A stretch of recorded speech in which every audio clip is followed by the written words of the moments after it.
Welcome বন্ধুরা, রাত্রির চ্যানেলে তোমাদের সবাইকে স্বাগতম। প্রচণ্ড গরম পড়েছে, তাই তোমাদের সাথে একটা জুসের রেসিপি শেয়ার করছি। বুঝতেই পারছো, আজকে আমি তরমুজের জুস বানাবো। বাড়িতে একটা বড় তরমুজ নিয়ে আসা হয়েছিল। ছেলে বায়না ধরলো, মা আমাকে জুস করে দাও। দিদিভাই তরমুজটাকে কাটতে বসে গেল। এই তরমুজটা আমি ঘন্টাখানেক ঠান্ডা জলে ভিজিয়ে রেখেছিলাম। তারপর দিদিভাই টুকরো টুকরো করে এটা কেটে নিল। দেখো তরমুজটা কি সুন্দর লাল। এরকম লাল তরমুজে জুস বানাতে হয়। কোনো চিনি আমি অ্যাড করব না। যারা সুগারের রোগী তারাও কিন্তু এটা খেতে পারো। যারা তরমুজ কাটতে জানো না, দেখে নাও কীভাবে কাটা হয়। এরকম লম্বা লম্বা ফালি করে যদি এরকমভাবে তোমরা কেটে নাও, খুব সহজেই কিন্তু কাটা যাবে। পুরো সাদা অংশটাকে কেটে বাদ দিয়ে দিতে হবে। এইভাবে সমস্ত তরমুজটাই কাটা হয়ে গেল। কিন্তু আজ আমি পুরো তরমুজটার জুস বানাবো না, ছেলের জন্য অল্পখানিকই বানাবো। দেখো কিভাবে বানাই। বন্ধুরা, যদি ভিডিওটা ভালো লাগে অবশ্যই চ্যানেলটাকে সাবস্ক্রাইব করে আমার পাশে থাকবে। আর ভিডিওটার কোনো একটা অংশ যদি তোমাদের ভালো লাগে একটা কমেন্ট করো প্লিজ।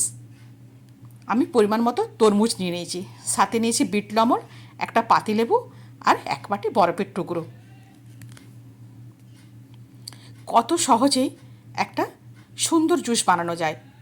আমরা তো অনেক টাকা খরচা করে বাজার থেকে কিনে খাই, কিন্তু তাতে এতটা পিউরিটি থাকে না। দেখো কিভাবে বানাচ্ছি। একটা গ্রেডারে করে তরমুজটাকে আমি একটু কুড়ে নিচ্ছি। মিক্সার গ্রাইন্ডারও দিতে পারো, কিন্তু এইভাবে সহজেই বানানো যায়। সবারই বাড়িতে তার মিক্সার গ্রাইন্ডার থাকে না। তোমরা হাতেও চটকে নিতে পারো, কিন্তু এই গ্রেডারের সাহায্যেও খুব সহজেই করা যায়।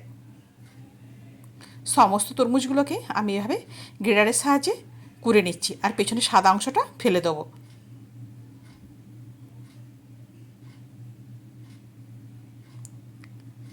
সমস্ত তরমুজটাই আমার কোরা হয়ে যাচ্ছে। আমার চ্যানেলে যদি কোনো নতুন দর্শক বন্ধু এসে দেখো, তারাও কিন্তু আমার চ্যানেলটাকে সাবস্ক্রাইব করে রেখো, আর পাশে থাকা বেল আইকনটা একটু প্রেস করে রেখো। যখন নতুন নতুন রেসিপি আপলোড করব তখন তোমাদের কাছে পৌঁছে যাবে। এইভাবে আমি সমস্ত তরমুজের টুকরোগুলোকে গ্রেড করে নিলাম। এবারে একটা ছাঁকনির সাহায্যে আমি শুধু জুসটা বের করে নেব। ওই কারণে একটা হাতা দিয়ে একটু প্রেস করে নিচ্ছি, যাতে জুসটা খুব ভালোভাবে বেরিয়ে যায়। চেপে চেপে সমস্ত জুসটাই কিন্তু আমার বেরিয়ে এলো। এবারে এই ছিপড়েটা তোমরা পশু পাখিকেও দিতে পারো, কিংবা নিজেরাও খেয়ে নিতে পারো। এবারে জুসটাকে আরও টেস্টি বানানোর জন্য কিছু জিনিস আমি অ্যাড করে দিচ্ছি। প্রথমে দিয়ে দিলাম অল্প কয়েকটা বরফের টুকরো, কারণ এত গরমে একটু ঠান্ডা ঠান্ডা খেতে ভীষণ ভালোই লাগে। তারপরে জুসটাকে দিয়ে দিচ্ছি গ্লাসের মধ্যে, আর এর সাথে অ্যাড করে দেবো অল্প পরিমাণ বিট লবণ আর পাতিলেবু। এই গরমের দিনে তরমুজ খাওয়া যেমন উপকারী, সেরকম পাতিলেবু নুন খাওয়াও একটু ভালো, কারণ এত ঘাম হয়, শরীরের আর্দ্রতা এই জিনিসগুলো আমাদের বজায় থাকে। এইভাবে জুসটাকে আমি রেডি করে নিলাম, আর একটা চামচ দিয়ে একটু নাড়িয়ে নিলাম। আর যাতে দেখতে সুন্দর হয় বা ছেলে খুশি হয়, সেই কারণে দুটো লেবুর টুকরো গ্লাসের মুখে গেঁথে দিলাম। ছেলেও ভীষণ খুশি হলো।